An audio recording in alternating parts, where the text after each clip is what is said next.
लगान की कास्टिंग चल रही थी, पेजर पे मैसेज आ गया यू आर सिलेक्टेड। 50 से कम मत देना यशपाल, 20,000 भी मिलेगा तो कर ले। यशपाल हमारे पास ना बजट बहुत ज्यादा नहीं है, जावेद अख्तर सब लोगों को लिया हुआ है, 1.5 लाख दे पाएंगे। हम सब बिल्कुल टैन हो चुके थे, कनाडा घूमे, दुबई घूमे, मलेशिया घूमे, मॉरिशस घूमे, पता नहीं कहाँ कहाँ घुमाया इस फिल्म में। Ashutosh Gowariker is my best director. Prakash Jha is one of the genius director है मेरी लाइफ। वो जानते हैं कि क्या मुद्दा उठाना है, रात भर जागना, रागनियां सुनना, सुनाना। ये संजय मिश्रा वगैरह सब परेशान हो जाते थे गाड़ी में, वही चलाना। कैरेक्टर्स को समझने की और रिलेशनशिप को समझने की और दोस्तों को, यारों को, बहुत सारी चीजें थिएटर देता है। बच्चों से शुरुआत करनी चाहिए, पहली दूसरी क्लास से। अगर थिएटर बच्चा करेगा ना तो वो एज ए इंसान बहुत बेहतर होगा। सही टीचर मिलेंगे, उसको सही दिशा मिलेगी। अगर उसके दम होगा, उसको कोई माइका लाल हटा नहीं सकता, और अगर उसके अंदर दम नहीं है ना तो कोई माइका लाल उसको उठा नहीं सकता। और आप यंग जनरेशन को उकसा रहे हो, भयंकर गालियां जो ठूंसी जाती हैं, लेकिन मुझे नहीं लगता इसमें कोई भी बुराई है। अगर अपने बेटे को कोई भी प्रोड्यूसर लॉन्च करना चाहता है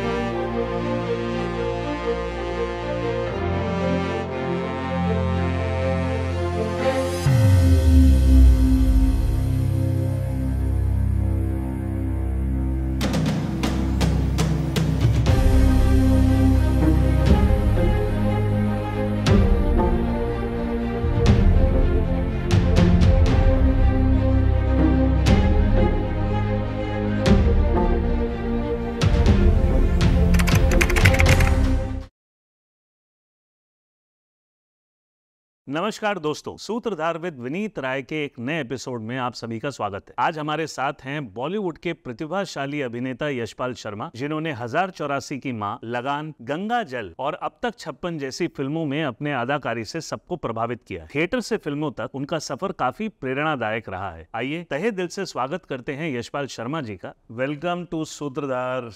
यशपाल भैया कैसे हैं आप? थोड़ी तबीयत नासाज लग रही है आज, लेकिन हाँ, लेकिन अभी बिल्कुल फ्रेश हूँ, एकदम फ्रेश। एंड तबीयत खराब थी लेकिन अभी ठीक है। वेलकम टू सूत्रधार। ये हमारा एक शो है जिसमें it's more about inspiration of your life, और किस तरीके से आपकी ज़िंदगी रही और आगे आने वाले टाइम में किस तरीके से और एक्सेल करना है। शुरुआती दिनों के बारे में बताइए कि ये सारा मामला, जो शुरुआत कहाँ से हुई और किस तरीके से ये मामला आगे बढ़ा। देखिए, शुरुआती का 2 मीनिंग है। एक तो मतलब कैरियर की शुरुआत और एक है बचपन की शुरुआत, या जहाँ से इसकी लत लगी, या जो कि बोलते हैं कि उसकी एक्टिंग की लत, एक्टिंग का कीड़ा बोल लीजिए बेशक उसको जी। तो ये तो एक्चुअली बचपन में ही था। मतलब ऐसा कुछ था कि रामलीला वगैरह जब चलती थी तो उसमें आपस में मिल करके ही इकट्ठा करके थोड़ा सा चंदा वंदा ले करके बहुत कम पैसे में बोरियां वोरियां लगा करके ऐसे रामलीला करते थे, और उसकी रिहर्सल भी करते थे। और एक चंदगी राम के एक व्यक्ति थे, फकीर चंद और चंदगी राम, वो करवाते थे। अच्छा। उनका म्यूजिक में बहुत इंटरेस्ट था, नाटकों में। तो वो मेरे लिए एक प्रकार से पहले गुरु थे जी। हालांकि उस वक्त वो चंदगी राम जी ऐसे करके बताते थे, मतलब महाराज, मतलब, लेकिन बहुत पारसी और मतलब बहुत एग्जेजरेट करके। लेकिन उनकी ना नियत, या जो बोलते हैं कि इमोशनल जो अंदर की इंटरनल चीज थी ना, अंतरात्मा की, वो बहुत स्ट्रांग थी जी। उनको रोना होता था तो वो रोते थे। अच्छा। तो एक पहला जो बीज है, जो पहला बीज अगर मैं बोलूँ तो एक्टिंग का या इस फील्ड में या क्रिएटिविटी का जहाँ भी पढ़ा, तो वो तो माँ के थ्रू पढ़ा, क्योंकि she is my first Guru, and बहुत सारे रीज़न हैं उसके। और फिर ये हमारे चंदगी राम जी और फ़कीर चंद जी जो हमारे मोहल्ले में रहते थे जी, और चपड़ासियों का मोहल्ला था, 20 मकान थे। तो गर्मियों में तो ऐसा होता था कि 150 चारपाइयाँ बिछी हैं लाइन में और सब सो रहे हैं। क्या नज़ारा था। अब आज जो गेम हम लोग खेलते थे, मतलब पुरानी बात शेयर करूँ मैं अगर, तो जो आजकल के बच्चों को तो पता भी नहीं है कि पिट्ठू गर्मा गर्म क्या होता है, या लंगड़ी टांग क्या होता है, या लुकम छिपाई क्या होता है, या मतलब बहुत सारे गेम ऐसे, काठ कटंबर, लोहा लंबर, और पता नहीं कितने में तो अपनी फिल्म में दिखाया होता था लखनऊ में। तो वहीं से शुरुआत हुई एक प्रकार से, बिल्कुल रॉ मतलब बिल्कुल सोचिए खेतों में घूमते हुए लकड़ियां वगैरह तोड़ते, पेड़ों पे चढ़ करके चोरियां करके, बेर नींबू आम ये सब चोरियां करते, उस तरीके का बचपन जो पूरा खेल कूद में। और अपनी हमारे घर भी बकरियां थी, गाय थी, उनको चराने में, वही होमवर्क भी करने में, वही खूब मस्तियां करने में, इन सारों में पूरा बचपन बीता है, जो मैं सोचता हूँ बहुत रिच बचपन है जी। क्योंकि आजकल के बच्चों को, मेरे बच्चों को भी नहीं पता कि ऐसा भी कुछ बचपन हो सकता है, क्योंकि सारा मोबाइल में और गेम्स में और इसी में ही चला जा रहा है, कुछ नहीं पता उनको कुछ लाइफ का। तो बहुत मिस किया, लेकिन हम उस जनरेशन से हैं कि वी जी। बस उसी वक्त उन्हीं दिनों में ये चलता था, कथा सागर, डिस्कवरी ऑफ इंडिया जी। और मालगुड़ी डेज, जी। और ये जिस इस तरीके के जो बुनियाद, जी। ये चल रहे थे उन दिनों, और वो भी DD1 नहीं था सिर्फ, इसीलिए महाभारत, सब लोग मतलब एक जगह इकट्ठे होते थे, एक चीज़ को रिचुअल की तरह देखते थे कि अब ये आएगा ये आएगा। आजकल तो खैर घल्लूघारा हो गया। तो उस समय उस ज़माने का, और उस वक्त जब मैंने ये चीज़ें देखी थी और वो फिल्में देखता था मैं, श्याम बेनेगल की या सत्यजीत रे की पाथेर पंचाली पहली बार, और बहुत सारी फिल्में मैंने उस वक्त, ऐसी फिल्में जो DD1 पे अच्छी फिल्में आती थी जो, और उनसे देख करके मैंने सीखा कि यार ये भी एक्टिंग होती है। जी। नहीं तो हमें क्या पता था वो डांस का करना, वो एक मुक्का मारा 10 लोग उड़ गए, तो वही समझ में आता था। But that was my beginning of my that. So ये आपकी शुरुआत सर कहाँ पे थे, आपका पैदाइश कहाँ पे हुई है आप? मैं हिसार है, हिसार हरियाणा में एक हिसार जी, डिस्ट्रिक्ट है जी। जो कि राजस्थान का बॉर्डर है, जी। जी। और रेतीला है। उसके सेंटर में, हिसार के सेंटर में एक नहर कॉलोनी है, तो मैं वहीं पैदा हुआ हूँ, अच्छा। और वहीं तकरीबन 22 साल ज़िंदगी के वहीं बीते हैं। तो फिर आपकी इस थिएटर की शुरुआत वहाँ से, वहीं हुई। फिर थिएटर करने के बाद वहाँ से, बचपन के बाद फिर आपका सफ़र NSD से कैसे शुरू हुआ? NSD से पहले एक छोटा सा पड़ाव चंडीगढ़ में इंडियन थिएटर में था, जहाँ पर बहुत हमारे देश के जाने माने कई लोग में जो हमको पढ़ाने आते थे। मोहन महर्षि, अच्छा। जिनकी डेथ हो गई, प्रसन्ना जी जो कि बेंगलोर के बहुत ही जाने माने डायरेक्टर हैं और साहित्यकार हैं, और नीलम मान सिंह चौधरी, रानी बलबीर कौर, कुमार वर्मा, और ये लोग, अनामिका हक सर, ये लोग आते थे और हमको नाटक करवाते थे, और बहुत ही बढ़िया। एक साल बीता, तो मेरा 2 साल का था, 1 साल बीतने के बाद मेरा NSD में एडमिशन हो गया। अच्छा। NSD में फिर मैं, जिसको मैं बोल सकता हूँ कि मेरे लाइफ के जो golden period I can say, जी। मतलब जो कहीं भी रह लो आप, कहीं भी चला जाए, मैं विदेशों में यहाँ वहाँ हर जगह घूम लिया, लेकिन वो जो 3 साल है, और वो 3 साल के पीरियड में जो जो हमने किया, वो दोबारा शायद मुश्किल है हासिल करना। चाहे वो क्रिएटिविटी को लेकर के हो, चाहे वो टीचर्स को लेकर के हो, थिएटर को लेकर के हो, किताबों को लेकर के हो, नई नई चीज़ों को जानने की इच्छा, और चाहे वो मेरे एक्टिंग कैरियर में थोड़ा सा डेवलपमेंट या सुधार कह सकते हैं। जी। तो 3 साल मेरे बहुत ही मतलब मजबूती से और बहुत अच्छे से बीते, और बहुत कमाल कमाल के नाटक किए। उन्हीं 3 सालों में मैंने भीष्म साहनी की एक कहानी की थी, अंकुर जी के डायरेक्शन में, लीलानंद लाल की, और भीष्म साहनी जी थे 94 में। जी। उन्होंने वो नाटक देखा और मुझे स्पेशल मिलने आए और बोले, यार मैंने क्या लिखा था, तूने क्या बना दिया मेरे लिए। उनके बाद उनकी डेथ हो गई थी, तो मैं उन्हीं से बस वो लास्ट मेरा मुलाकात था, तो मेरे लिए वो बहुत बड़ा अवार्ड था। जी। और उन्हीं सालों में NSD के करने के 1 साल बाद 2 साल रिपर्टरी में रहा, वहाँ मैंने एक आइंस्टाइन नाटक किया। जी। अल्बर्ट आइंस्टाइन, जैसे हर आदमी, हर लोग रिसर्च करते हैं, तो मैंने भी रिसर्च की, बायोग्राफीज पढ़ी उसकी, और उसकी फिल्में देखी, मैक्स म्यूलर भवन में जर्मन एम्बेसी में जा करके कि, और फिर मैंने same as it is getup बनवाया, और सेम कपड़े उन्होंने खरीदवा के दिया, रिपर्टरी में था। तो और मोहन महर्षि उसके राइटर डायरेक्टर थे। जी। तो इब्राहिम अलकाजी, जिनको फादर ऑफ इंडियन थिएटर कहा जाता है, और NSD को बनाने वाले वही, founder of NSD, yes. Naseeruddin Shah, Om Puri, ये जितने भी लोग बड़े बड़े नाम आप ले लो, ओम शिवपुरी, अनुपम खेर, ये सारे इब्राहिम अलकाजी की देन है। जी। और सुरेखा सीकरी हूँ, चाहे उत्तरा बावकर हूँ, बहुत सारी बड़ी लंबी फहरिस्त है। जी। अभी तक भी इरफान खान, क्योंकि अलकाजी नहीं थे उस वक्त, वहाँ से चेंज हो गए थे, कोई और डायरेक्टर आ गए थे, मोहन महर्षि, कीर्ति जैन, राम गोपाल बजाज, बट वो एक बड़ा स्ट्रॉन्ग पिलर रहे हैं NSD के। बस इतना ही था कि ये मेरे लिए बहुत बड़ा अवार्ड था कि आइंस्टाइन देखने के बाद एक तो उस नाटक को और उस डायरेक्टर को, राइटर को संगीत नाटक अकेडमी अवार्ड मिला उस नाटक के लिए। अच्छा। और एक इब्राहिम अलकाजी ने भी ग्रीन रूम में आकर के मुझसे मुलाकात की, गले लगाया। He told me that after long time I have seen her. Really मेरे लिए वो भी बहुत बड़ा अवार्ड था, क्योंकि कई बार तो पता चल जाता है जब नाटक खत्म होता है या फिल्म खत्म होती है ना, एक तो लोग हाथ मिला के चले जाते हैं, लेकिन एक मतलब पता चल जाता है कि कैसा रहा होगा परफॉर्मेंस या फिल्म या नाटक जी। तो ये आप कह सकते हैं थिएटर की बिगनिंग थी मेरी। सो ये एनएसडी में आपका रुझान, नसरुद्दीन शाह और पंकज कपूर भी आपके काफ़ी, आप उनको आइडलाइज करते थे। बिल्कुल, एक्चुअली नसीरुद्दीन शाह का एक मैंने वो देखा अखबार में, मैं चांदी का काम करता था हिसार में, तो वो देखा अखबार में कि अंधा युग नाटक है कमानी में दिल्ली में, उसमें नसीरुद्दीन शाह है और सत्यदेव दुबे डायरेक्टर है जी। और उत्तरा बावकर हैं, पता नहीं सुरेखा शेखर या उत्तरा बावकर शायद, हाँ, और अमरीश पुरी हैं, शफी इनामदार हैं। तो मेरा ना ऐसे ही, क्योंकि मैं वो देख चुका था, ये जो है जिंदगी, Shafi Inamdar, very yes very good actor. तो मुझे लगा नसीरुद्दीन शाह, शफी इनामदार, इनको देखने का कहा। तो हम ना, मैं अपने दोस्त को लेकर के लंगोटी यार को, हम दोनों घर से भाग गए और वहाँ एक दिन के लिए गए थे, अंधा युग देख के आ जाएंगे। लेकिन 15 नाटक थे, उसमें से 13 नाटक हमने देखे। अच्छा। वहीं रुक करके डेली हम नाटक देखते थे और किसी दोस्त के घर मच्छरों के बीच रात बिताने के लिए थोड़ा रह गए थे।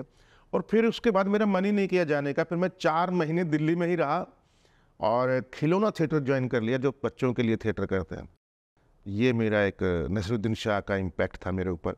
अच्छा। और उसके बाद फिर मुझे पता चला कि यहाँ रहना ठीक नहीं है, अपने गांव जाओ वापस घर। और क्योंकि मुझे फिर एनएसडी का पता चल गया था कि मुझे एनएसडी करनी है, ये 89 की बात है जी। और एनएसडी फिर मैं गया था 91 में। अच्छा। तो 89 में फिर मैंने डिसाइड किया कि नहीं, यहाँ रहना ठीक नहीं है, क्योंकि हम पॉलिटिक्स बहुत है और यहाँ रहूँगा तो मुझे यहाँ की लत पड़ जाएगी। मुझे थोड़ा सा कच्चा ही रहना चाहिए, या फ्रेश जिसको कहते हैं, जिसके अंदर ये सारी जो रोज़ सुनता था वहाँ थिएटर वालों की जी, वो मेरे दिमाग में ना भर घर कर जाए।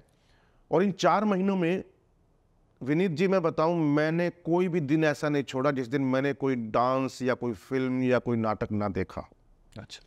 बहुत कमाल, चाहे वो सोनल मान सिंह हो, चाहे वो पंडित जसराज हो, चाहे वो जितने भी नाटक भी बड़े बड़े सांस्कृतिक कोई भी चीजें कोई भी, वो एक मंडी हाउस का एरिया है। जी जी जी, मैं तो जान। बस वो तो गढ़ था जी। यहाँ कामानी, यहाँ एलटीजी, यहाँ एनएसडी का स्टूडियो थिएटर, यहाँ अभिमंच, यहाँ पता नहीं क्या क्या, चारों तरफ जी। मतलब थिएटर ही थिएटर थे। तो आईआईसी, हाँ, इंडियन सेंटर, त्रिवेणी और अब बहुत सारी चीजें और भी, habitat centre, India habitat, India international centre, सब आसपास ही थे सब। तो बड़ा संगीत नाटक अकेडमी का तो बड़ा मजा आया। वो भी मेरा एक रिच टाइम था जो मतलब। तो आप एनएसडी आपने 94 में पास आउट किया, तो उस दौरान चूंकि एनएसडी में 20 या 22 बच्चे ही सिलेक्टेड होते हैं जिनको 20, तो उस समय आपके कौन कौन से एक्टर्स और कौन कौन से डायरेक्टर्स आपके साथ रहे? मेरी क्लास में जो थे आशुतोष राणा, मुकेश तिवारी, अच्छा, और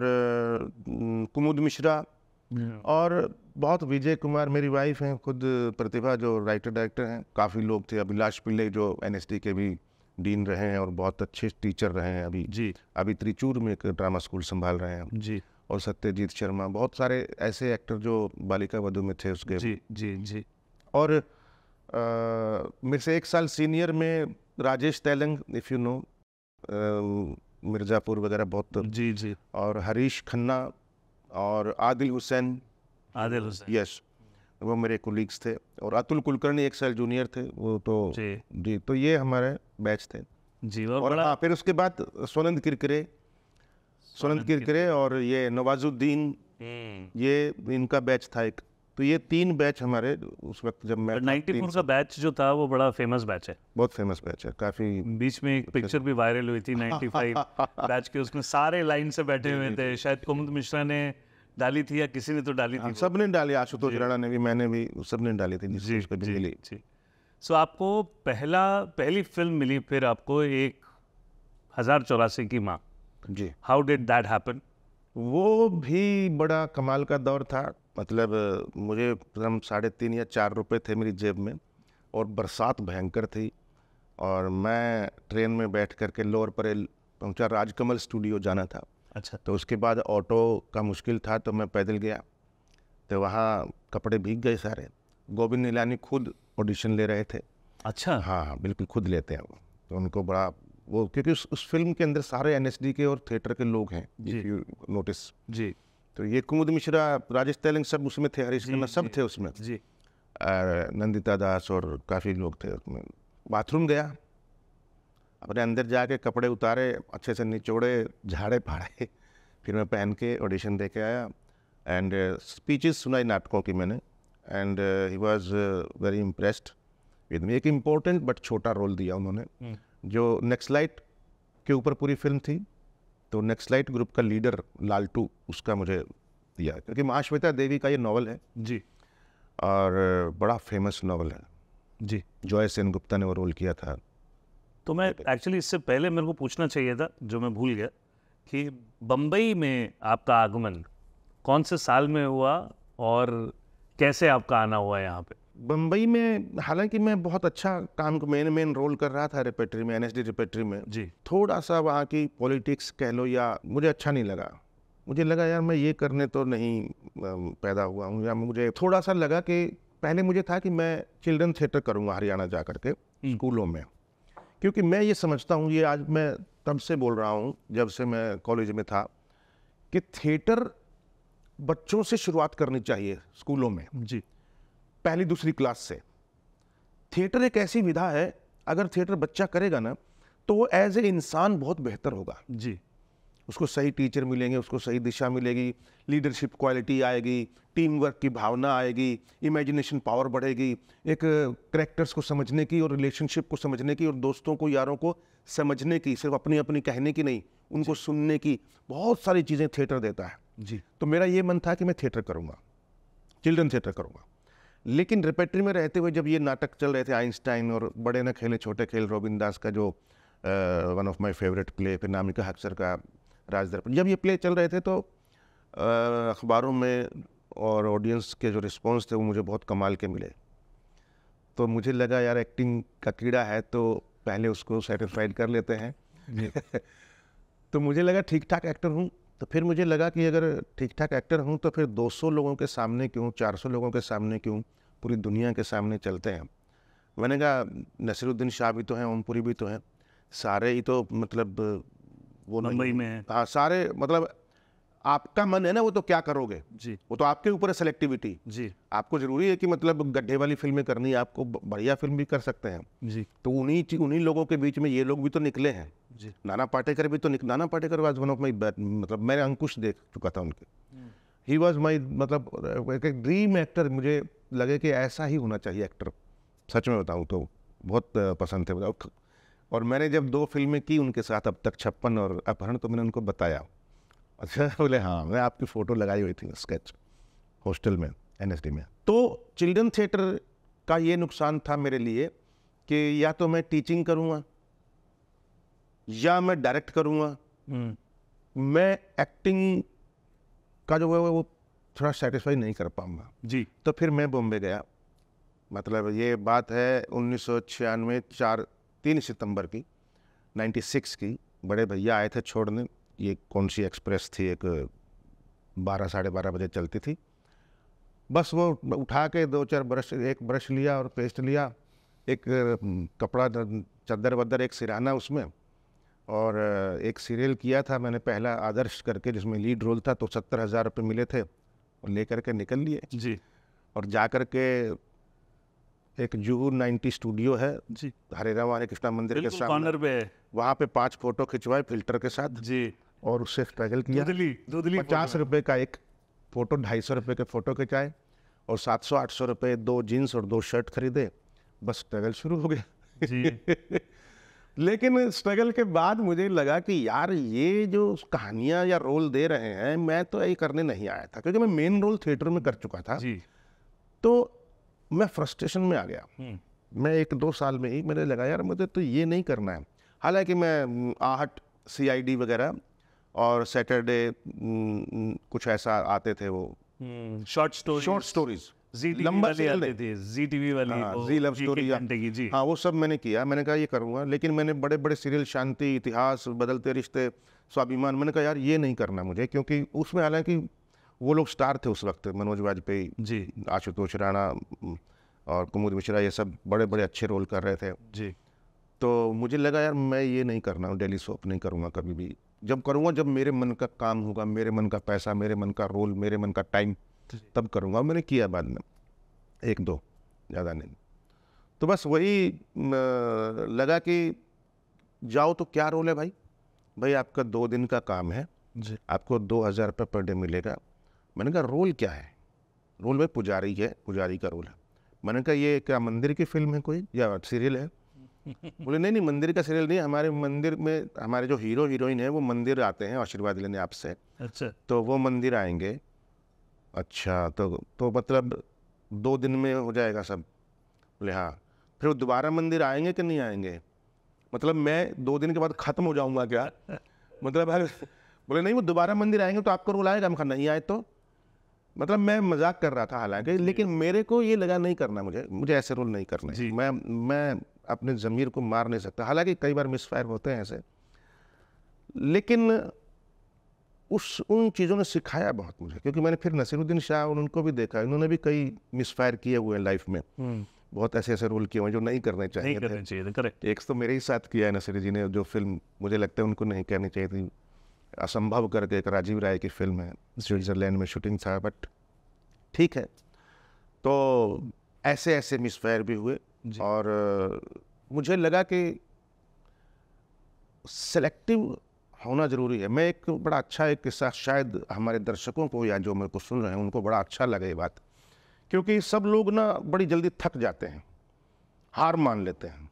मैं एक बात बड़ी स्ट्रांगली बोलता हूँ आपको, मैं भूखा मर रहा था, ये बात है 97 एंड के आसपास, सेकंड हाफ की, और सुधीर मिश्रा जी को पता था मेरे बारे में, तो उन्होंने NSD से सुन लिया हुआ या कौन कौन एक्टर आए हैं ये, तो उन्होंने मुझे बुलाया और एक सीरियल में मेन रोल दिया।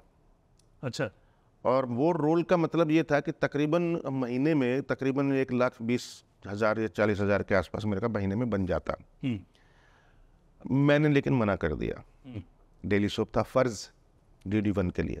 फिर वो रोल हर्ष छाया ने किया, मैंने वो नहीं किया। मैंने वो क्यों नहीं किया कि मैंने कहा ये क्योंकि मैं देख चुका था डेली सोप की हालत। सिर्फ क्वालिटी से मतलब नहीं है, सिर्फ बस छाप दो छाप दो छाप दो, फास्ट एंड फ्यूरियस। जी, तो ये जो चीज़ थी ये मुझे अच्छी नहीं लगी थी, तो मैंने इसीलिए वो मना किया, और मैंने कहा सर ये नहीं करूँगा, मैं आपके साथ फिल्म करूँगा। फिर बाय द वे मैंने 3 फिल्में की सुधीर मिश्रा के साथ, उसके बाद एक इरफान के साथ भी थी। खैर मैं ये बोलना चाहता हूँ, इस बात कहने का मतलब कि हम 50-50 रुपये उधार लेकर के खाना खा रहे थे, चावल ले लेते थे, ये उस वक्त की बात है। मैं अगर चाहता इजी तरीका या मतलब बड़ा आसानी से, क्योंकि मैंने देखा जो डेली सोप कर चुके ना कई लोग, वो डेली सोप में ही उलझ के ही रह गए, गाड़ी आ गई, घर आ गया, शहर अब क्या करना है, ठीक है छोड़ो, तो पैशन मर जाता है, वो आग जो होती है वो मर जाती है, वो बड़ी जल्दी मर जाती है, थोड़ी सी सुविधा आते ही वो मर जाती है और चेंज होता है। तो मैंने उसे अवॉइड किया, जी। तो मैं इसीलिए सबसे शेयर करना चाह रहा करेजियस भी होना पड़ता है, मतलब आपको you have to be strong will, Yes. क्योंकि भूखा मर रहा है आदमी 50-50 रुपए के लिए, आदमी खाने के लिए वो है, लेकिन फिर भी काम नहीं करना, सो अपने आप में एक बहुत ही इंस्पिरेशनल। ये हमारे साथ ही स्ट्रगल कर रहे थे सब, विजय राज, नवाजुद्दीन, राजपाल यादव, ये सब हमारे ही मोहल्ले में की देन है। वनराई में वनराई। रहते थे? अच्छा, तो मैं 99 में मैं बॉम्बे आया हूँ, और मैं पहली रात में विजय राज के घर पे वनराई में ही रहा हूँ। उस वक्त मैं भी वहीं था। हाँ, सो एक हरियाणवी और लड़का हुआ करता था उस समय, टोकस करके। राइट। सो मैं पहले दिन जब मैं बम्बई आया, तो मैं ये जो वनराई वाले लोग हैं ना, वो अच्छा बहुत काम लोग हैं कर रहे हैं। वहाँ, कुमुद मिश्रा, हाँ, अनूप सभी- सोनी, हरीश खन्ना, सब लोग, और भी बड़ी ददीप लंबी पांडे। हाँ ददीप पांडे, ददीप पांडे और ये सभी लोग। सब लोग थे वहाँ। सो ये पूरा फेज के बाद आपकी हाथ में आई the most beautiful film of history of Indian cinema, Lagaan. बिल्कुल। तो लगान किस तरीके से, बिकॉज इसके बारे में ना everybody wants to know, because you are one of the finest actor जिसने उस फिल्म के अंदर एक आउटस्टैंडिंग परफॉर्मेंस दी थी। तो ये लगान किस तरीके से मिली, वो पूरा प्रोसेस क्या रहा, यशपाल जी वो जानना चाहेंगे आपसे। हाँ, मतलब ये वो वक्त था जब 1999 जी जब लगान की कास्टिंग चल रही थी। 2001 जनवरी को ट्रैवलिंग हुई थी लगान के लिए। भुज 1 जनवरी मेरा बर्थडे था, भुज। तो 1 जनवरी को ट्रैवलिंग हुई थी और वहाँ से फिर 5.5 महीने शूटिंग हुई थी, जी जो कि जून मिड में शायद ख़त्म हुई थी। बीच में 15 दिन का हमारा गैप था। ये वो दौर था जब मैं मतलब दारू पी करके बाहर कपड़े फाड़ कर निकल जाता था कि नहीं रहना इस शहर में। छत पे जाके चिल्लाता था, कभी पहाड़ों पे जा करके स्पीच याद कर रहा हूँ, कभी मतलब बड़ी अजीब सी वो थी। एंड ये मतलब लोग निर्मल पांडे, ये सौरभ शुक्ला, इरफान खान, ये सब सुबह क्रिकेट खेलने जाते थे, हम भी चले जाते थे। तो ये वो दौर था कि मैं, सौरभ शुक्ला, सब ये इतने लोग थे, बहुत बड़े, और भी कई लंबे नाम हैं काफ़ी सारे, तो और सब खाली थे। जी जी जी जी सब खाली थे, किसी के पास काम नहीं था। जी तो उस वक्त में मेरे पास एक कॉल आया। काफ़ी टाइम से सुन रहा था लगान की कास्टिंग चल रही है, लगान की कास्टिंग चल रही है, पर मुझे लगा आमिर खान और वहाँ पे बड़े बड़े लोग, सबका पहले से ही सेटिंग होगी, कौन हमको। लेकिन आशुतोष गोवारिकर एंड आमिर खान, सैल्यूट है। मेरे पास एक कॉल आया, पेजर था, मोबाइल नहीं थे आए थे उस वक्त, पेजर था मेरे पास। पेजर पे मैसेज आया, मोटोरोला का था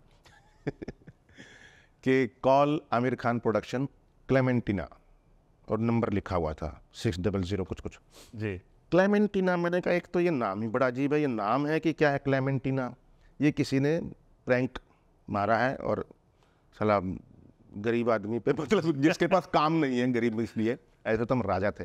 तो किसी ने गलती से, फिर मुझे लगा यार, क्योंकि वो एक एसटीडी वाला था नीचे, हाँ, मुंडे या क्या नाम था उनका, वो दुकान थी एसटीडी की, सिगरेट वाला, और सिगरेट, उसके पान, बगल बीड़ी, में- सिगरेट, हाँ, जी, और एसटीडी और ब्रेड वगैरह, अंडे वगैरह। जी जी तो उसके पास हम एक फ़ोन था जो हमने सब जगह दिए हुए थे फ़ोन, और या हम वहाँ से करते थे। जी तो हमारा स्ट्रगल का वही तरीका था कि फ़ोन अगर आए तो यहाँ आए, पेजर आए तो यहाँ आए, जिसके पास जो है। जी 1 रुपया वो लेता था आने जाने दोनों का, कॉल का। तो मैं वहाँ जा करके आमिर खान जो नंबर था फ़ोन किया, तो क्लेमेंटिना ने उठाया, बोली हाँ मैं क्लेमेंटिना बोल रही हूँ, आप कौन? मैंने कहा यशपाल शर्मा। हाँ हाँ, मैंने आपको फ़ोन किया, मैसेज किया था कि आमिर खान प्रोडक्शन में फ़िल्म बन रही है लगान, और कल आपको आशुतोष गोवारिकर ने बुलाया है सुनने के लिए, मिलने के लिए। मैंने कहा ठीक है। तो मैं अगले दिन चला गया। तो उनके पिताजी का जो ऑफिस है उस, जी, बीआर फिल्म्स के 15th रोड। हाँ पता नहीं, मुझे याद नहीं हाँ। अभी, लेकिन उनके ऑफिस में पहुंचे जी और वहाँ आशुतोष गोवारिकर ने एक कमरे में बंद हम हुए दोनों, और बाहर बोल दिया कि nobody will disturb. And life में पहली बार, जो मैंने भी बाद में उसको अमल किया, 3.5 पौने 4 घंटे तक चल चल के उसने कहानी सुनाई मुझे, पूरी पूरी फिल्म की, एक एक करेक्टर के बारे में, सिचुएशन के बारे में, क्या उसकी ज़रूरत है इस फिल्म की, क्यों है ये पैशन ऑफ डेजर्ट, क्यों निकल के आया एक्चुअली किताब का नाम लास्ट में। तो मेरे रोंगटे खड़े हो गए। और मुझे बताया लाखा का रोल। मैंने कहा लाखा तो मतलब मुझे हीरो से भी अच्छा लग रहा है। जी एक्चुअली उसी में ही नेगेटिव शेड है, वो जी, भी एक शेड है, ही दोनों character शेड था, है, correct। और चेंज भी होता है। तो मैं बोला करूँगा, बोला नहीं ऐसे नहीं, आपका ऑडिशन होगा। मैंने कहा बिल्कुल करते हैं।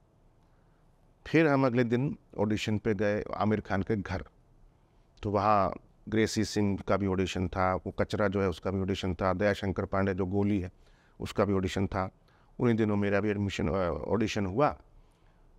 तो मैंने ऑडिशन दे दिया। ग्रेसी के साथ एक सीन था, इसमें वो हाथ कटा हुआ, और मैं ऑटो पे बैठ के स्टेशन की तरफ गया और मेरे को पेजर पे मैसेज आ गया, यू आर सेलेक्टेड। मेरी ऐसी आंखें, मैंने कहा ऐसा हो सकता है क्या? मतलब मुझे विश्वास नहीं था, मुझे लगता था सिफारिश ये वो। And please come tomorrow and to meet Reena Dutta ji, number this, उनकी वाइफ जो प्रोड्यूसर, एज ए प्रोड्यूसर थी जी। तो भाई अगले दिन मैं, सबसे जो इंटरेस्टिंग किस्सा है वो ये है जो अभी सुनाने जा रहा हूँ, इसका हिस्सा, वो हिस्सा है। तो अगले दिन मैं ट्रेन में जा रहा और फिर ऑटो में, मैं सारी रास्ते सोचा कितना पैसा मांगू, duck duck duck duck duck duck duck. कितना पैसा मांगू, कितना पैसा मांगू। मैंने कहा यशपाल डर मत, अच्छी फिल्म है, बड़ी फिल्म है, स्टार है, 1 लाख रुपया मांग लें। 1 लाख, मतलब लाख तक तो हम पहुंचे नहीं थे तब पहुंचे नहीं तब तक तो पूरा मतलब कैलकुलेशन करके लाख रुपए तक लाख तक, मतलब जिंदगी में लाख तो कभी आए जिंदगी में, कभी देखे भी नहीं थे। तो हाँ, नहीं, मैं एक सरकारी ऑफिस में काम करता था, वहाँ जब तनख्वाह बढ़ती थी तो वहाँ खूब सारे नोटों के ढेर दिखते थे, वो बात अलग है। तो 1 लाख रुपये मांग ले, बोले नहीं यार, मना कर दिया तो क्या, अच्छा 80,000 तो ले ले मिनिमम 80,000। बोला यार पता नहीं यार, कुछ काम है नहीं, मान लो नहीं मिला किसी और को मिल जाएगा।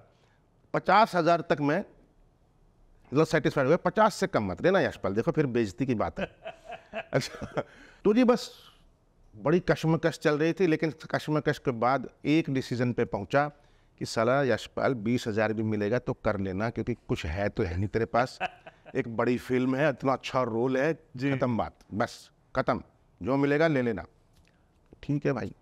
पहुंचे जी रीना दत्ता जी के पास, उनको बुलाया, मैं बाहर बैठा था, मेरे को बुलाया अंदर। तो अच्छा यशपाल, हमारे पास ना बजट बहुत ज़्यादा नहीं है, फिल्म बहुत बड़ी है, टेक्निकली बहुत कुछ करना है, AR रहमान है, अनिल मेहता हैं, इतने बड़े बड़े लोग, जावेद अख्तर, सब लोगों को लिया हुआ है, तो हम ना तुमको 1.5 लाख दे पाएंगे। मैंने बोला नहीं नहीं मैडम, 2 लाख तो कम से कम करना चाहिए ना, इतना दिन है। बोले अच्छा ठीक है, तो साइन कर दो। क्या हुआ पल भर में मुझे कुछ पता नहीं चला, और अंदर से बल्लियां उछल रहा, मतलब हाँ। और हालांकि बाद में पता चला कि यार तो 10 लाख भी मांगता तो मिल जाता, क्योंकि वो रोल ही ऐसा था कि बिल्कुल पिलर ऑफ द स्टोरी, जो हीरोइन से प्यार करता है, फिर धोखा करता है, फिर उसके बाद बड़ा अच्छा वो था एक। तो ये एक एक्सपीरियंस था लगान का, जिसने मुझे और फिर मुझे आमिर खान से जो एक दोस्ती बनी उस दौरान, और जो वो टीम के लोग थे, रघुवीर यादव और लोगों से भी, जो कुलभूषण खरबंदा जी, सब लोगों से एक अच्छी बॉन्डिंग हुई, एक परिवार बन गया था जी, बहुत बढ़िया। और मुझे याद है अभी तक, जब हम बिछड़ रहे थे आखिरी दिन, 15-16 जून की बात है, तो वी वर क्राइंग, जो 10-15 लोग बैठे थे ना आमिर के साथ, वी वर क्राइंग कि कल से तो रूटीन चेंज होगा, कल से रूटीन चेंज होगा नहीं होगा, लेकिन एक चेंज बड़ा आया, हम सब बिल्कुल टैन हो चुके थे, काले, मतलब कपड़े जब उतारते थे तो ऐसा लगता था बंडी पहनी हुई है, क्योंकि वही सफेद थी, बाकी सब काला था। जी। तो बड़ा अच्छा एक्सपीरियंस रहा लगान का। One of my best act, process wise अगर देखा जाए, Ashutosh Gowariker is my best director, and really बहुत कुछ सिखाया उसने। और मैंने पूरी दादा लक्ष्मी फिल्म का जो प्रोसेस है वो लगान की तरह ही किया, और उसके कलर्स भी फिल्म के वैसे ही की वैसे हैं, मटियाले, बहुत कुछ सीखा, बहुत कुछ दिया उसने। जी। और लाखा को 2 लाखा मिला उसमें। नहीं, बाद में 1 महीना बढ़ गया तो 2.5 लाखा मिला। अच्छा, फिर 2.5 लाखा मिला।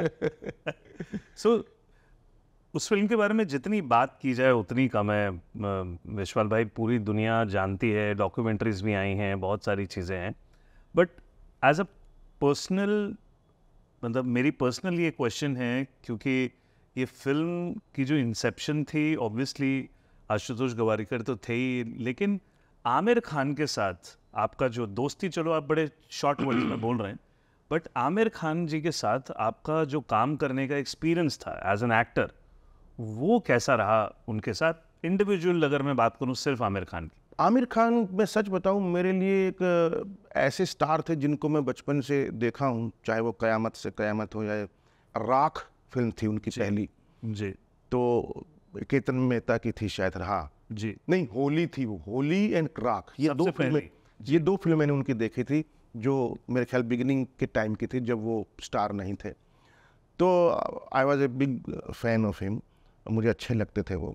और लेकिन जब बड़े बड़े स्टार हो गए, जब गुलाम वगैरह और ये सब करे, गुलामी वगैरह या ये सब किया उन्होंने, गुलाम, हाँ गुलाम, और भी कई सारी फिल्में जब देखी मैंने तो मतलब मैं कायल हुआ। सरफरोश, हाँ Sarfarosh, yes.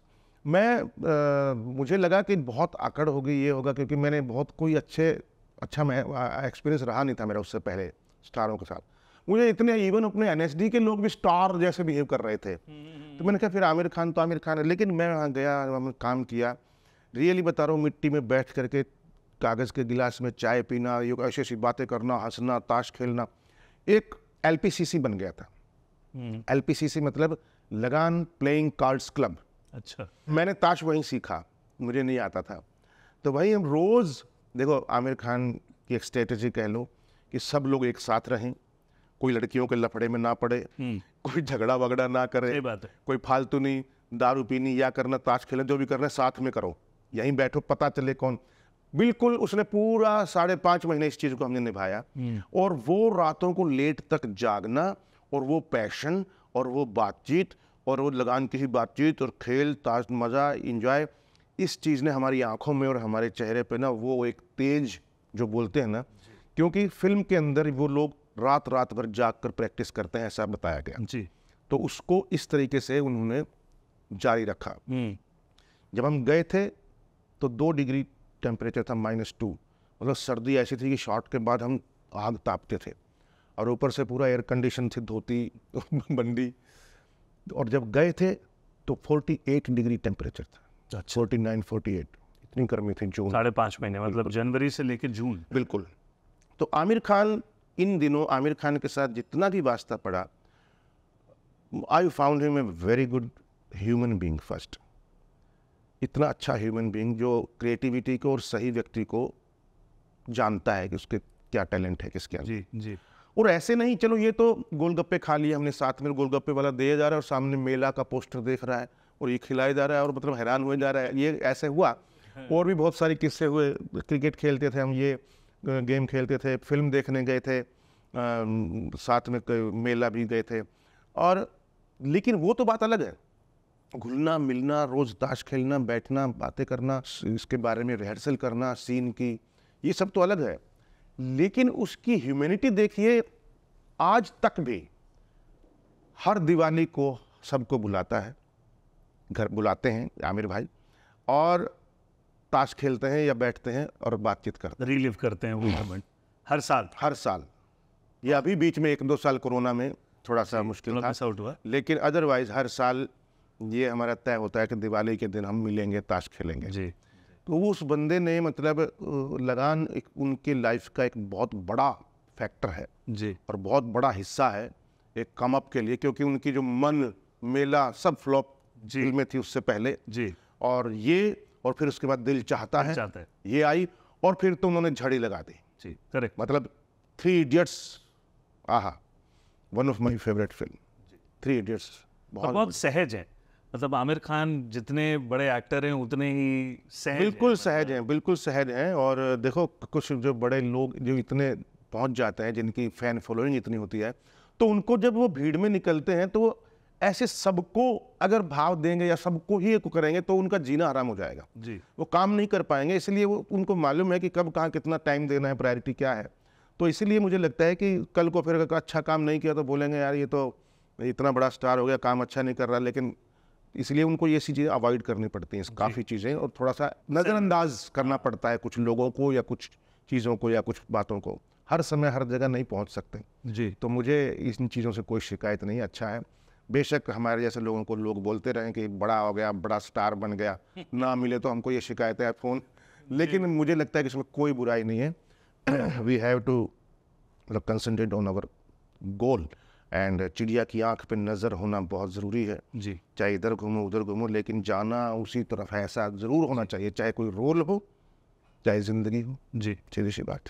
And Ashutosh Gowariker, the best director till now जिनके साथ मैंने काम किया, आशुतोष गवारीकर। उसकी जो क्लैरिटी ऑफ थॉट्स, स्क्रिप्ट, जी। माइंड, देखिए वो बीच में उसको स्लिप डिस्क हो गया, गिर गया था तो स्लिप डिस्क हो गया, तो उसने शूटिंग नहीं रोकी, उसने एक ऐसा बेड बनवाया, इंक्लाइन, हाँ इंक्लाइन, और वो वहीं लेट करके वहीं मॉनिटर देख करके वहीं से करता था सब माइक पे। हर करेक्टर से रिश्ता, हर करेक्टर को अलग अलग जाके उसकी चीज़ समझाना, डोंट कॉपी, किसी को कॉपी करने की जरूरत नहीं, everybody is unique in their world. तो तुम्हारा जो करेक्टर है वो तुम्हारे लिए यूनिक है, वो कोई इनमें कोई नहीं है, सब you are the king of your personality या तेरी लाइफ के। ये चीज़ें जो उसने दी है ना, बड़ी कमाल की दी हैं और उसका असर दिखा भी, बड़ा अच्छा अनुभव रहा जितना भी रहा। मेरे ख्याल से सब लोगों की, जो भी हम लोग थे, आमिर के अलावा, आमिर भी इवन, ऐसी पहली ही फिल्म होगी नंबर 1 तो जिसका शेड्यूल इतना लंबा हो। जी, लोगों ने तो बोल दिया था ये तो इंडस्ट्री से गए। ये धोती वाली फिल्म, गांव वाली फिल्म है, और उसमें मतलब हीरो धोती पहन रहा, तो ये सब पगड़ी पहनेगा, ये सब लोगों ने अनाउंस कर दिया था। इवन जावेद अख्तर ने भी, अच्छा। कि तुम अपने पैर पे कुल्हाड़ी मार रहे हो भाई, ये क्या कर रहे हो, हाँ, है ना। लेकिन बात तो बात है, और बात जब हुई, क्या है कि मन में जो विश्वास होता, गाना भी है वो मितवा तुझको क्या डर है रे।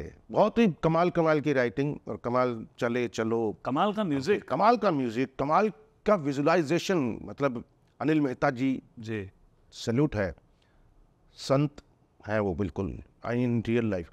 सो like Ashutosh Gowariker and Aamir Khan has given us many people, जी, एंड पूरी दुनिया घुमा दी हमें जी। उस फिल्म ने।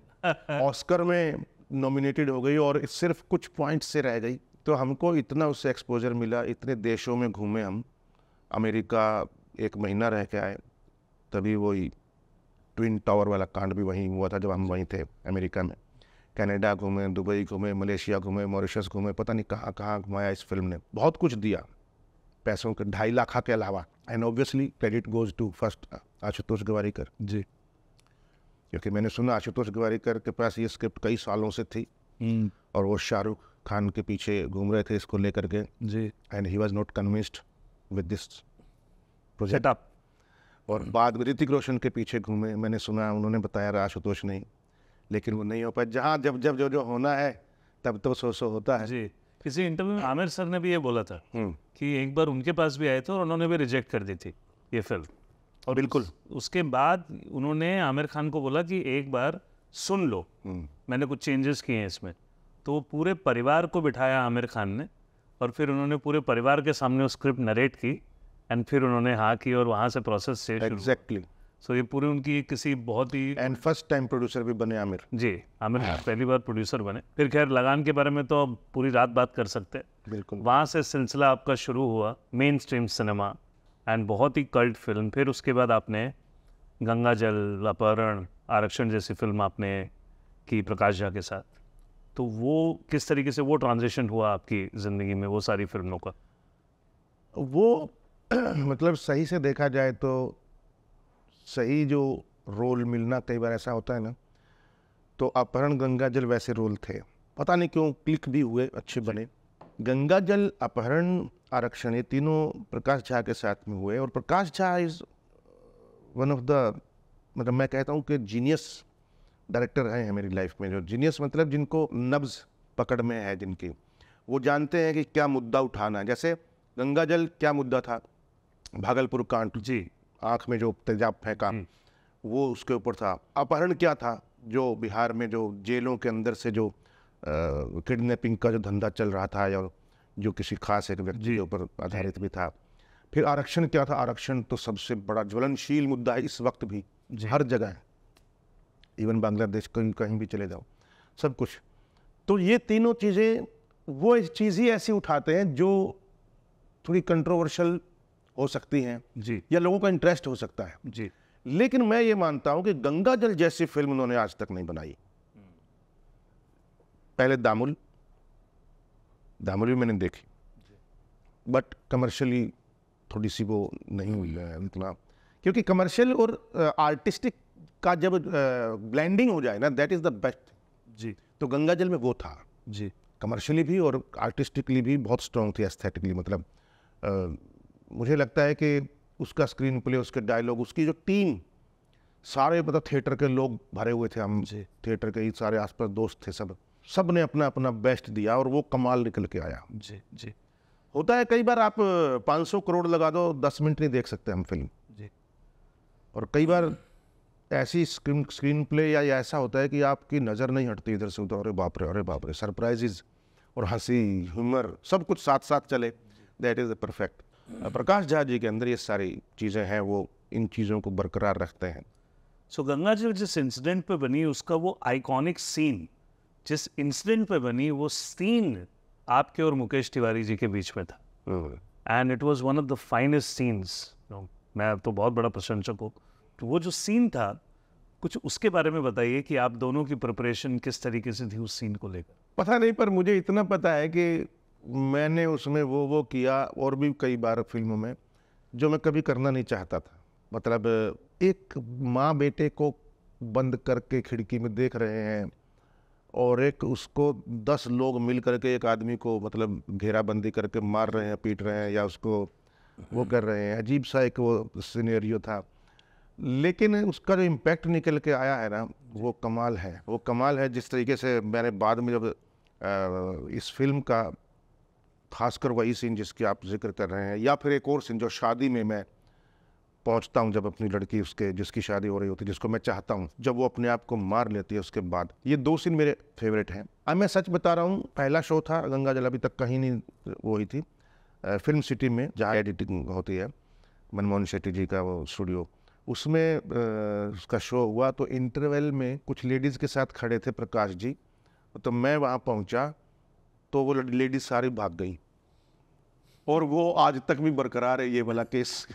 पता नहीं क्यों डरते हैं, मतलब सबसे। मुझे जब फोटो खिंचाती है तो सारा 2 फीट तो कम से कम दूरी रहती है। मैंने कहा ये गंगा जल का प्रभाव है सारा, क्योंकि वो टीवी पे इतनी चल चुकी है कि लेकिन वो धीरे धीरे मतलब क्योंकि अभी और काफ़ी सारे रोल ऐसे आ गए या कुछ ऐसी इमेज, लेकिन सबसे ज़्यादा अगर टीवी पे चलने वाली फिल्म है तो गंगा जल है या सूर्यवंशम।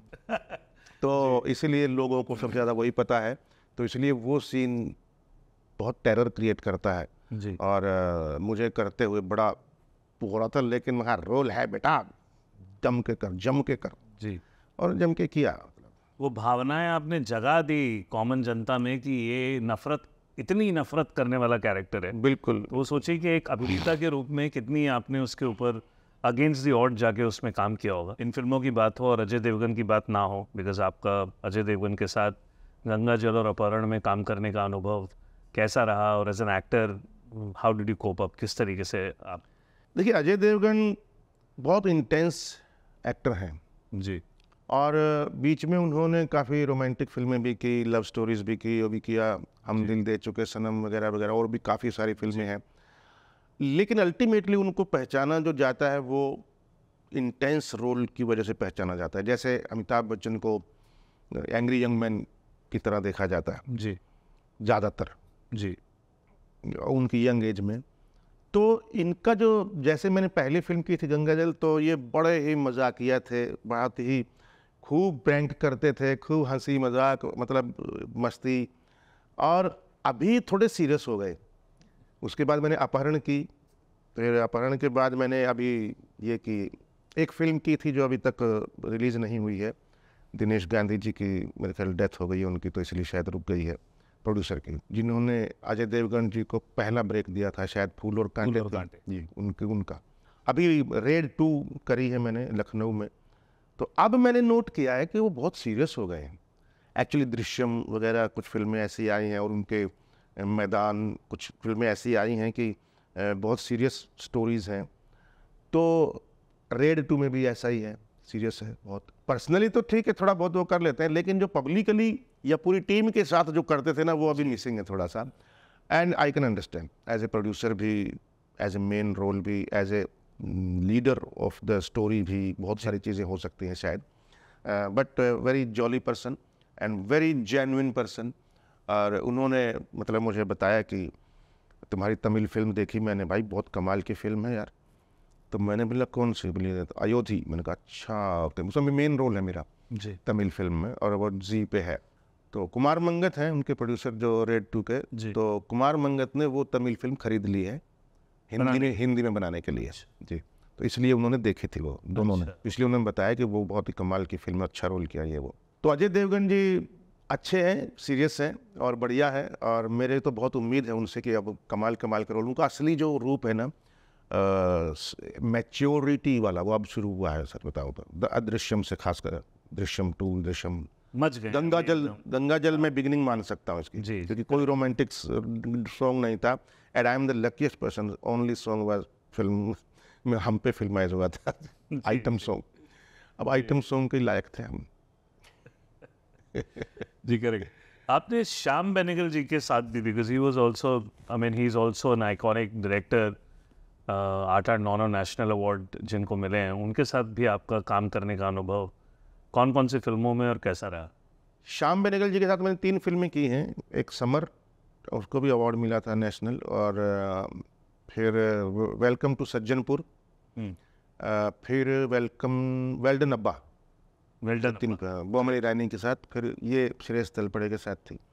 इसमें बहुत सारे एक्टर थे। वेलकम टू सज्जनपुर में बड़ी इंटरेस्टिंग फिल्म है। मतलब मैं श्याम बेनेगल की वन ऑफ द बेस्ट वो मानता हूँ, जिसको कमर्शियली भी जो क्लिक किया और अच्छा गया। तो श्याम बेनेगल जी का जो एक तरीका है, बहुत ही इंटेलेक्चुअल व्यक्ति हैं, बहुत पढ़ते हैं, बहुत पढ़ा है, इतना एक्सपीरियंस है। तो उनकी जो स्क्रिप्ट की जो एक बुनावट होती है और कैरेक्टर की जो कमाल उनकी, उसके भी जो उनकी जो क्लैरिटी है सीन्स को लेकर के या उसको लेकर के, या जो परफेक्शन की तरफ वो जाते हैं जी। इतने छोटे बजट में भी परफेक्शन, बिकॉज परफेक्शन का या अच्छे सिनेमा का पैसे से कोई लेना देना नहीं है। Correct, right. क्योंकि अच्छा सिनेमा हमेशा पैशन से बनता है, पैसों से नहीं है। तो जग जाहिर हम देख सकते हैं उठा के इतिहास, चाहे मधुर भंडारकर का हो, चाहे पहली फिल्म जैसी है वैसी स्टार आने के बाद, चाहे वह प्रकाश झा हो, बड़े बड़े सबसे बड़े बड़े स्टार आ गए तो भी क्वालिटी में कमी रह जाती है। जी। तो मुझे ऐसा लगता है कि ये जो फिल्में हैं पैशन वाली, वो ज़्यादा ज़रूरी है लाइफ में। जी। और मैंने भी कोशिश की कि वैसा ही सिनेमा किया। मेरी आधी से ज़्यादा फिल्में तो आपको पता ही नहीं होंगे जी। क्योंकि वो फेस्टिवल्स में अवार्ड लेकर के गुम हो गई हैं। नहीं, और आपके ऊपर तो एक रिकॉर्ड भी होना चाहिए, कुछ दिनों बाद बना भी देंगे। क्या? मैक्सिमम भाषाओं में काम करने का रिकॉर्ड। हाँ, बहुत सारी बात। आपने किन किन भाषाओं में काम किया है यशपाल भाई?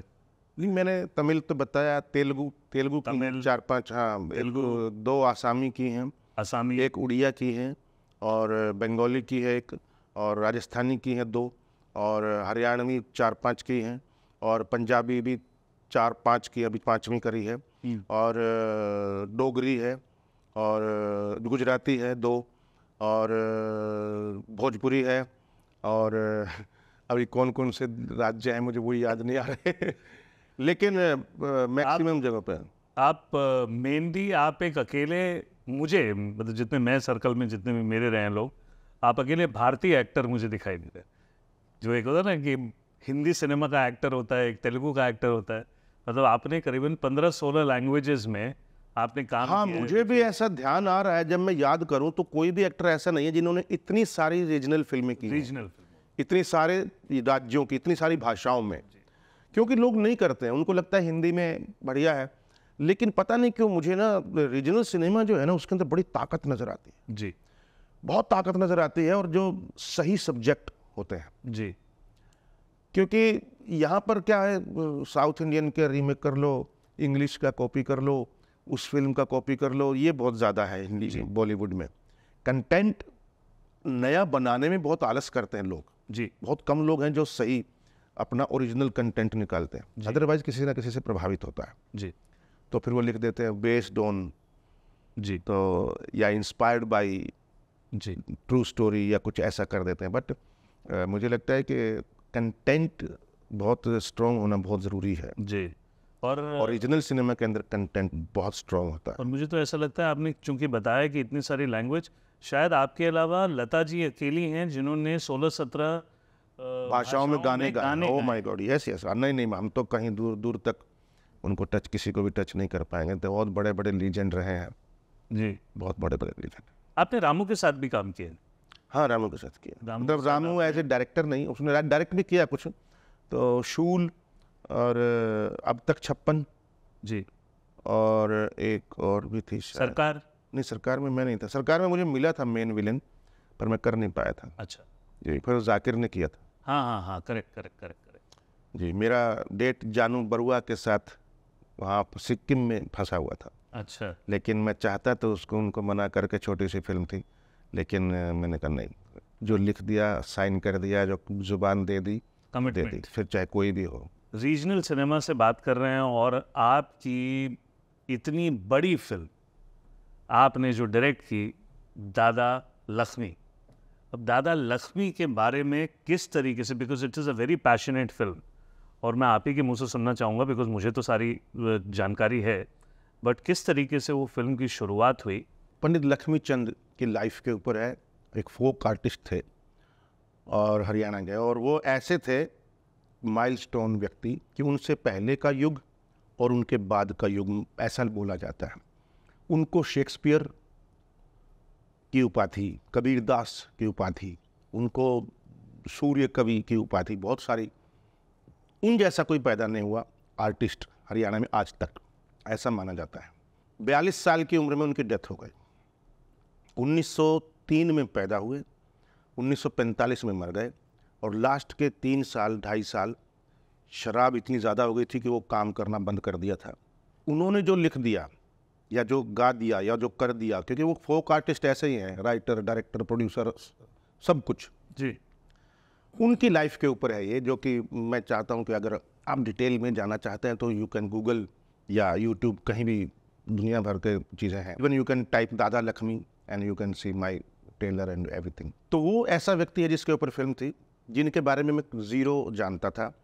लेकिन जब मैंने ये सब्जेक्ट चुना, क्योंकि मुझे एक राइटर स्टोरी जिन्होंने लिखी है, बाकी स्क्रीन प्ले और डायलॉग हमने मिल कर के लिखे हैं ज़्यादातर, मतलब, तो उसने जब मुझे पहला सीन और आखिरी सीन सुनाया तो मुझे लगा फिल्म का जब बिगनिंग और एंड इतना स्ट्रॉन्ग है तो बाकी तो हम निकाल लेंगे। फिर मैंने उनको साइन किया, मैं कहा हम कर रहे हैं फिल्म, राजू मांझ।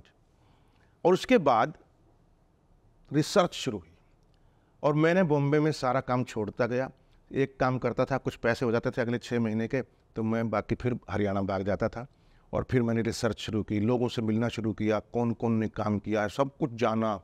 उनके पोते अभी भी हैं सांकर के, उनसे मिला, परिवार से मिला, दिग्गजों से मिला, बड़े बड़े जिन्होंने उनके बेड़े में काम किया है, उन लोगों से भी मिला, जो इस वक्त मतलब 85 साल के हो गए थे, ऐसे उन लोगों, ज़हूर मीर, उनसे मिला, बहुत रिसर्च किया। 17 किताबें उनके आसपास के लोगों की, जी, जैसे दादा मांगे राम की, बाजे भगत की, इस तरीके से आसपास के लोगों की और उनकी किताबें मिला करके तकरीबन 17, और मैंने सारी पढ़ी। और मैं उन दिनों उसी में ही डूबा हुआ था, तो मेरे को रोल की तैयारी करने की ज़रूरत नहीं पड़ी। मैं क्योंकि कई सालों से तकरीबन धोती पहन के, पगड़ी पहन के, कुर्ता पहन के वैसे ही घूम रहा था जी, और कॉस्ट्यूम में ही, और उस तरीके का ही मैं हो गया था। मैं रात भर जागना और वो रागनियाँ सुनाना, ये संजय मिश्रा वगैरह सब परेशान हो जाते थे गाड़ी में, वही चलाना, ये यार बंद कर यार, मतलब ऐसे हो गए थे, ये पागल हो गया है, मतलब ऐसा टाइप हो गया था मामला। क्योंकि सब लोगों को मतलब इरिटेशन होती थी, सबसे ज़्यादा इरिटेशन होती थी मेरे परिवार को, मेरे बच्चों को भी और मेरे वहाँ भाई बहनों को भी, क्योंकि गाड़ी में वो चलाता था और उनको कुछ समझ में नहीं आता था। और इतना लंबा प्रोसेस हुआ, फिर लोकेशन ढूंढी, कास्टिंग की, मतलब हर जगह हरियाणा में ऑडिशन करवाए, पहले सिंगर्स के, फिर एक्टरों के। इस तरीके से मैं मतलब डिटेल में नहीं जाऊंगा क्योंकि बहुत लंबी किताब लिख सकता हूं मैं, तो मतलब बहुत सारा रिसर्च किया, डिटेल किया, और हमने फिर उस फिल्म को शूट किया लगान की तरह ही। अच्छा, भयंकर गर्मी में, मतलब शुरुआत की थी 15 मई या जून, 14 जून या 15 जून, कुछ ऐसा, बहुत गर्मी के। एक्चुअल में Hisar is the hottest city in Haryana, north India, sorry. तो वहाँ पर हमने शूट किया। मेकअप के लिए रुदाली फिल्म की मेकअप माला डे, उनको बुलाया गया। कैमरा के लिए सुप्रतिम बोल, जिनको मेरे साथ ही नेशनल अवार्ड मिला, और इस फिल्म का भी कैमरा उन्होंने किया, दादा लक्ष्मी का। एडिटर के लिए श्याम बेनेगल के एडिटर हैं 25-30 सालों से, असीम सिन्हा, जो FTI में पढ़ाते भी हैं, जूरी में भी हैं, सिलेक्शन। म्यूज़िक के लिए उत्तम सिंह जी, क्योंकि ये म्यूजिकल फिल्म थी, उत्तम सिंह जी ने किया। एंड आई थिंक गदर, दिल तो चाहता, दिल तो पागल है के बाद या उनके साथ या उससे आगे, इस हर तरह के गाने इसमें हैं जी, और पूरा उन्होंने जान लगा दी है। प्रकाश झा के आर्ट डायरेक्टर हैं भोपाल के, है वो हमारे आर्ट डायरेक्टर हैं। तो टेक्निकल टीम सारी मैंने बॉम्बे से ली जी, और सारे सिंगर, सारे एक्टर, सारी लोकेशन हरियाणा की। वो फिल्म मैंने शूट की, बनाई। बड़े बड़े 83 अवार्ड्स मिल चुके हैं पूरी दुनिया में। 83 अवार्ड्स अरे बाप, इंटरनेशनल, पूरी दुनिया में, मतलब जिस भी फेस्टिवल में भेजी।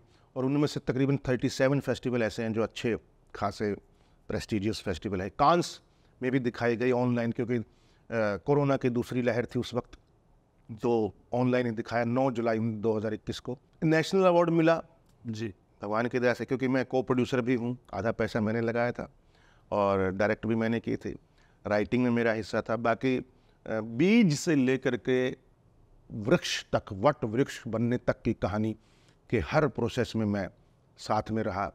मैं कंबाइंड एक उनके साथ वो था, लेकिन हर आदमी ने अपना अपना 100% दिया जी, और बहुत कुछ किया। बड़े इंटरेस्टिंग किससे कास्टिंग की, किस तरीके से लोगों की कास्टिंग हुई, ये वो सब जुड़े हुए हैं। चाहता हूँ कि आप लोग दादा लक्ष्मी टाइप करके यूट्यूब में उसके गाने, उसके ट्रेलर, टीजर वगैरह देखें, आपको अच्छा लगेगा। और ऐसी फिल्म जिसके बारे में सुरेंद्र शर्मा है जी, कवि सुरेंद्र शर्मा ने जिन्हें बोला था कि ये रीजनल फिल्म नहीं है, ये इंटरनेशनल फिल्म है। और वो उन्होंने, उनके लफ्ज़ हैं ये कि 100 करोड़ रुपए खर्च करके मैं 5 मिनट नहीं देख सकता। और इस फिल्म ने, ये फिल्म उनके ऊपर तमाचा है। ये फिल्में ऐसी भी बनती हैं, ये एग्जाम्पल है। जी, सही बात। तो मैं ऐसे बहुत लोगों ने किया। आशुतोष गोवारिकर ने फिल्म देख के बोला, यार ये एक्टर कहाँ से लाया? मैं बोला सब हरियाणा के ही हैं, बस गाँव के हैं जी, रॉ है सब। सब पहली बार कैमरा देखा। आइडेंटिफाई किया उनको। सिर्फ राजेंद्र गुप्ता हरियाणा के हैं, उन्होंने वो, और मेघना मलिक, ये 2 एक्टर बॉम्बे से, क्योंकि हरियाणा थे और वो रोल बहुत स्ट्रॉन्ग थे, उनको लिया। स्ट्रॉन्ग तो सारे हैं जी, पर ऐसा एक्सपीरियंस रहा। और मैं ये बोलते हुए, क्योंकि बीच में बहुत मजाक उड़ाया गया, अरे क्या मुगले आजम बना रहा है क्या? मतलब कई साल हो गए, 4 साल हो गए, बना दे भाई। घर वालों ने भी मतलब विश्वास करना छोड़ दिया था कि ये पता नहीं क्या कहाँ लग गया है। सब लोगों ने, इवन मेरे प्रोड्यूसर नहीं बोला यार ख़त्म कर यार इसको। मतलब जो पहला प्रोड्यूसर था, बाद में तो खैर मैंने संभाल लिया था जी। तो इस तरीके से। लेकिन बात वही है, मैं मुगले आजम का वो वीडियो देख चुका था, परफेक्शन का। जी, तो मैंने किया वही जो मेरा मन किया। लोगों ने बहुत भटकाया, इसमें आइटम सॉन्ग रख दे, कुछ ग्लैमर डाल, कुछ तो हंसी मजाक कॉमेडी, ये मैंने कहा नहीं जी, जैसा मेरे दिमाग में, मेरी अंतरात्मा से जो निकलेगा ना, पहले मैं वो करूँगा। उसमें अगर फेल हो गया तो मैं सब कुछ करूँगा जो बोलोगे, लेकिन एक बार तो अपने मन की बात तो जरूर करूँगा। जी, सही में। तो इस तरीके से दादा लक्ष्मी जी अभी भी उसका प्रोसेस जारी है, अभी बिल्कुल जारी है। लोग उसको पसंद कई कर रहे हैं। यूनिवर्सिटीज़ में इसको मास कम्युनिकेशन के और सिनेमा के स्टूडेंट्स के लिए फैकल्टी में उसमें सिलेबस में रखी है। अरे वाह, जी, दैट्स अ ह्यूज थिंग। मतलब एक सिनेमा को सिलेबस में रखा जाए, जी बिल्कुल। इससे बढ़िया क्या मतलब आप योगदान दे सकते हैं। देखिए, ग्वालियर की मान सिंह संगीत एवं नाट्य महाविद्यालय, जो कितना बड़ा एक है, स्पेशल संगीत नाट्य का है, उन्होंने अपने सिलेबस में शामिल किया हुआ है। सबसे इम्पोर्टेंट चीज़ जो है, काफ़ी लोग उसके बारे में बात करते हैं, but I just want to take, मतलब मैं आपका टेक लेना चाहूँगा इसके ऊपर। ये नेपोटिज्म के बारे में आपका क्या कहना है? Because since it's a very hot topic for our industry. है तो है, लेकिन क्या कसूर है? हालांकि हर तरह के लोग होते हैं। जैसे मुझे सबने बोला कि तुम्हारा बेटा जो है वो बेस्ट है इस रोल के लिए, but that was my choice. नहीं, अभी नहीं, ये रोल जो है ये देसी है और मेरा बेटा बॉम्बे में पैदा हुआ है जी, तो उसके अंदर अभी चालाकियाँ है, ये है, लेकिन मुझे इनोसेंसी चाहिए। जी, तो वो इनोसेंसी मैंने हरियाणा में ही मिली, तो मैंने मना कर दिया। मैं कहा नहीं, मेरा बेटा नहीं। जी, और मैं ये अब मुझे लग रहा है जो कि करूँगा भी आगे, अगर मैं इतना सारा पैसा खर्च करके, मेहनत करके अगर कर रहा हूँ, तो अपने बच्चे के लिए अगर कुछ कर रहा हूँ तो इसमें कोई बुराई नहीं। सही बात। प्रॉब्लम कब होती है? जब वो बिल्कुल भी लायक नहीं है और फिर भी हम उसको मतलब धक्के से ही पेल रहे हैं कि भाई अब बनेगा बनेगा बनेगा बनेगा।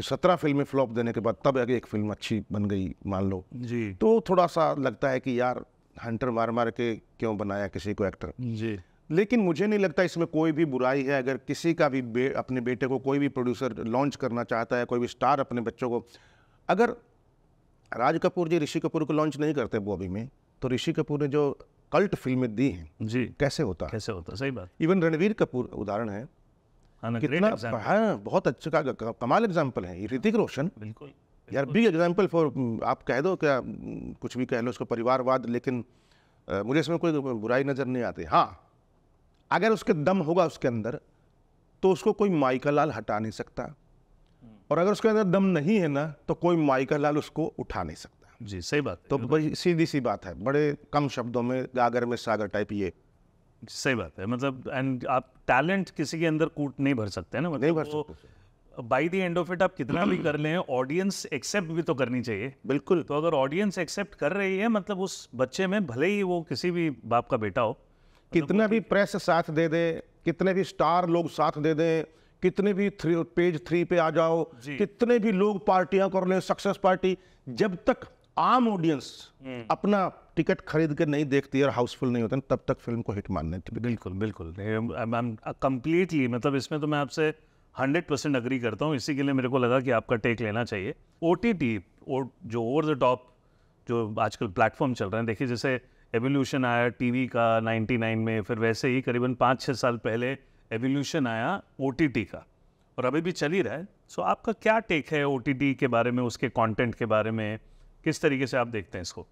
देखिए, OTT, पहली बात तो सैल्यूट है कि इंडिया के अंदर इतने सारे टैलेंट हैं, उनको जस्टिफाई करना सिर्फ बॉलीवुड में मुश्किल है। जी, जस्टिफाई या उनको ब्रेक देना या उनको काम देना, सही टैलेंट को पहचान करके बहुत मुश्किल है। OTT ने सबसे बड़ा काम यही किया है कि नए नए टैलेंट, चाहे वो डायरेक्शन में हो, चाहे एक्टिंग में हो, चाहे कैमरा में हो, सिंगिंग में हो, राइटिंग में हो, हर तरह से नए नए टैलेंट उभर के सामने आए हैं। जी, और जिसका काम अच्छा है वो दिखता है, चाहे कोई स्टार ना हो। जी, OTT पे जितने भी काम चल रहे हैं उसमें बहुत बड़े बड़े सुपरस्टार नहीं हैं, जी, कंटेंट है। ये बहुत कमाल की बात है, और मुझे लगता है कि इससे बढ़िया और कुछ हो नहीं सकता। इतने लोगों को रोजगार देना, टीवी इंडस्ट्री है, OTT है, बॉलीवुड है, फिर रीजनल फिल्में हैं, ये सारा मिलाकर सोशल मीडिया है। मेरे ख्याल से आज अगर जिसके अंदर टैलेंट है ना, तो भूखा नहीं मर सकता। जी, करेक्ट। रोजगार इतना इतना काम है। फिर भिखारिन भी एक गाना गा के रातों रात फेमस हो सकती है, जी, या तमिलनाडु में एक लड़की आंख मार के रातों रात ट्रोल हो सकती, क्या बोलते हैं, वायरल हो सकती। वायरल हो सकती है। तो आज इतना सारा पॉसिबिलिटी दिया है हमें OTT ने। लेकिन सबसे बड़ी समस्या, जो सबसे बड़ा जो खराब बात है, देखिए हर किसी को शायद उससे परेशानी ना हो। मुझे लगता है कि अगर मुझे नंगापन देखना है तो मैं पोर्न फिल्म देखूंगा। सही बात है मोबाइल में ना, आज दुनिया कोई भी बच्चा देख भी रहा होगा, आपका बच्चा, पता नहीं, आपको क्या पता। तो ही और शी कैन सी। तो हम सिनेमा को क्यों खराब करें? सही बात है। सिनेमा को क्यों खराब करें हम? अगर हम वहां देख सकते हैं, अवेलेबल है भाई, तो सिनेमा में आप बहुत कुछ ऐसा क्यों दिखा रहे हो जिसकी जरूरत नहीं है? बिकॉज आप कंटेंट के साथ उसको मिक्सअप कर रहे हो और आप यंग जनरेशन को उकसा रहे हो, जी, भड़का रहे हो और गुमराह कर रहे हो। जी, भयंकर गालियां जो ठूंसी जाती हैं, मैं ठूंसी शब्द बोल रहा हूं, जरूरत होती है गालियों की। द फैमिली मैन में, या इसका था ये जो एक मिर्जापुर में भी ठूंसी हुई है बहुत सारी। अच्छा, हाँ, और भी कई जगह पे जो ठूंसी जाती हैं गालियां ना, वहाँ मुझे तकलीफ होती है कि भाई क्या ज़रूरत है? जहाँ ज़रूरत है वहीं रखो। करेक्ट। पाताल लोक, जहाँ ज़रूरत है वहीं है, अच्छा लग रहा है, कोई टेंशन नहीं, मुझे तो बढ़िया। हमारा तो ये था कालकूट, जहाँ ज़रूरत है वहाँ ठीक है, जी, पर बिना ज़रूरत के ठूंसी जाना, जी, बेमेल सेक्स दिखाना, बुढ़े किसका पता नहीं, फिर परिवार में भी और उसके ये दिखाना, मुझे लगता है कि ये आज की जनरेशन को गुमराह करना। पहले ही इतनी टीवी ने और इसने क्या बोलते हैं, गेम्स ने और मोबाइल ने इतना कुछ वो कर रखा है, जी, ऊपर से आप भी ऐसे सब्जेक्ट दोगे, और फिर जब निर्भया जैसा कांड होगा तो फिर आप मोमबत्ती लेके पहुंचोगे और श्रद्धांजलि अर्पित करोगे। जी, तो हमारा एज ए फिल्म मेकर ये रिस्पॉन्सिबिलिटी बनती है कि हम इन चीज़ों पर ज़रूर ध्यान दें जी, कि कहीं हमारी वजह से तो ये सब नहीं हो रहा, क्राइम, सही बात। खून वगैरह, नए नए आइडियाज़ देना। राइट। एक सीरियल था, अगर आपको याद हो तो, टीवी पे, DD1 पे, सुबह, जी, वो नशे के बारे में था। सर, हम लोगों को गांव में नशे का कुछ पता ही नहीं था कि ऐसे भी कुछ नशा होता है, लेकिन टीवी ने बता दिया हमको कि ये नशा ऐसा भी होता है, बताइए। और कैसा होता है, कहाँ से मिलता है और उसका असर क्या होता है, सब कुछ बता दिया। तो मेरा कहने का मतलब ये है कि मैं ये नहीं कहता कि सारी धार्मिक चीज़ें, माता पिता का आदर करो, बड़ों का सम्मान करो और सदा सच बोलो, ऐसा ही कुछ फिल्में या सब्जेक्ट बने। नहीं नहीं नहीं, बिल्कुल नहीं। लेकिन उसकी एक लिमिट है, जी, वो क्रॉस ना करें। बहुत अच्छे अच्छे सब्जेक्ट आप देख रहे हैं, मैं तो सामने देख पा रहा हूँ। पंचायत, पता नहीं कितने, गुल्लक, पता नहीं और भी बहुत सारे। मेरे को तो देख करके कौन सा है म्यूजिक वाला, नसीर भाई वाला, बैंडिट कुछ है, कैसा बंदिश बैंडिट या बंदिश बैंडिट, कमाल कमाल की चीज़ें और भी हैं। तो मैं तो सैल्यूट करता हूँ ऐसे लोगों को जो नए नए सब्जेक्ट लेकर आ रहे हैं। यंग जनरेशन के लोग हैं सारे, और राइटर भी। इवन मेरी एक वेब सीरीज़ आने वाली है, दोपहिया, एक अमेजोन प्राइम पे ज़रूर देखिएगा। कमाल की कहानी और कमाल का ह्यूमरस चीज़ है, कमाल के एक्टर हैं उसके अंदर, लापता लेडीज़ वाले खासकर मेन वो। और एक ये आने वाला है सोनी पे, सिविल लाइन। आप देखिएगा, ये वाकई में एक एग्जाम्पल सेट करेंगे जी, जैसे कि ये मैंने नाम गिनाए उस तरीके से जी। सो आई थिंक OTT ने बहुत कुछ अच्छा दिया है 70%, तो कुछ कमियां भी अगर सुधार ले तो कमाल हो जाए जी। और कंटेंट तो कंटेंट होता है यशपाल भाई, चाहे वो टीवी हो, चाहे वो सिनेमा हो, चाहे OTT हो। तो अगर चाहे थिएटर हो, हाँ, उन दोनों में अगर सेंसर है तो OTT पे सेंसर क्यों नहीं है? क्योंकि that is also and that is most easiest thing you can see. जी जी। सो ये सारी की सारी चीज़ें हैं, और बहुत ही धन्यवाद आपका सूत्रधार में आने के लिए। अरे सर, मैं तो, आपने तो, मेरे को इतना बुखार था, बिल्कुल मतलब हिम्मत ही नहीं थी, लेकिन यहाँ आकर के जो 2 सब्जेक्ट और उसका जो दिखाया है, मैं कसम से कह रहा हूँ, मैंने अपनी लाइफ में किसी को इतना रिसर्च करते हुए नहीं देखा। मैं खुद मानता था कि दादा लक्ष्मी मैंने बहुत रिसर्च किया, but that is I think 30%, 20% होगा।